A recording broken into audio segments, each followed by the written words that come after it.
বন্ধুরা, আয়কর গোয়েন্দা ও তদন্ত ইউনিটের অধীনে একটি নিয়োগ বিজ্ঞপ্তি প্রকাশ করা হয়েছে। প্রতিষ্ঠানটির বিভিন্ন শূন্য পদে ৬২ জনকে নিয়োগের জন্য এ বিজ্ঞপ্তি প্রকাশ করা হয়েছে।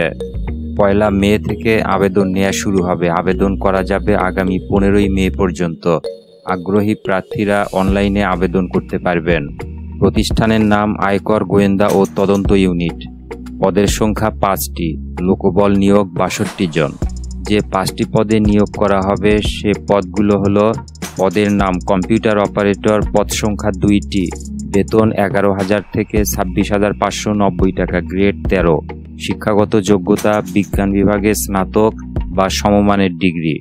পদের নাম প্রধান সহকারী, পদ সংখ্যা ১টি, বেতন ১১,০০০ থেকে ২৬,৫৯০ টাকা, গ্রেড ১৩, শিক্ষাগত যোগ্যতা স্নাতক বা সমমানের ডিগ্রি। পদের নাম উচ্চমান সহকারী, পদ সংখ্যা ২টি, বেতন ১০,২০০ থেকে ২৪,৬৮০ টাকা, গ্রেড ১৪, শিক্ষাগত যোগ্যতা স্নাতক বা সমমানের ডিগ্রি।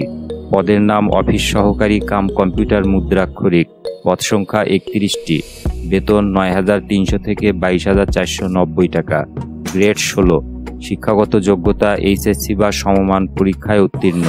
পদের নাম অফিস সহায়ক, পদ সংখ্যা ২৬টি, বেতন ৮,২৫০ থেকে ২০,০১০ টাকা, গ্রেড ২০, শিক্ষাগত যোগ্যতা এসএসসি বা সমমান পরীক্ষায় উত্তীর্ণ। নারী পুরুষ উভয়ই এই পদগুলোতে আবেদন করতে পারবেন। বয়সসীমা অন্যান্য সরকারি চাকরির মতোই ১৮ থেকে ৩০ বছর হতে হবে। তবে বীর মুক্তিযোদ্ধা, শহীদ বীর মুক্তিযোদ্ধার সন্তান ও শারীরিক প্রতিবন্ধী প্রার্থীর ক্ষেত্রে সর্বোচ্চ ৩২ বছর। আবেদন ফি ১ থেকে ৪ নং পদের জন্য টেলিটক সার্ভিস চার্জ সহ ২২৩ টাকা এবং ৫ নং পদের জন্য সার্ভিস চার্জ সহ ১১২ টাকা জমা দিতে হবে। আগ্রহী প্রার্থীরা ভিডিও ডেসক্রিপশনে থাকা লিঙ্কে ক্লিক করে আবেদন করতে পারবেন। আবেদনের শেষ সময় ১৫ মে ২০২৪। বন্ধুরা, আজকের ভিডিওটি এ পর্যন্তই। কথা হবে আগামী ভিডিওতে নতুন কোনো স্পেশাল আপডেট নিয়ে। যারা এখনও চ্যানেলটি সাবস্ক্রাইব করেননি তারা সাবস্ক্রাইব করে নোটিফিকেশন অন করে রাখুন। S M Ashraful Islam, daily special updates.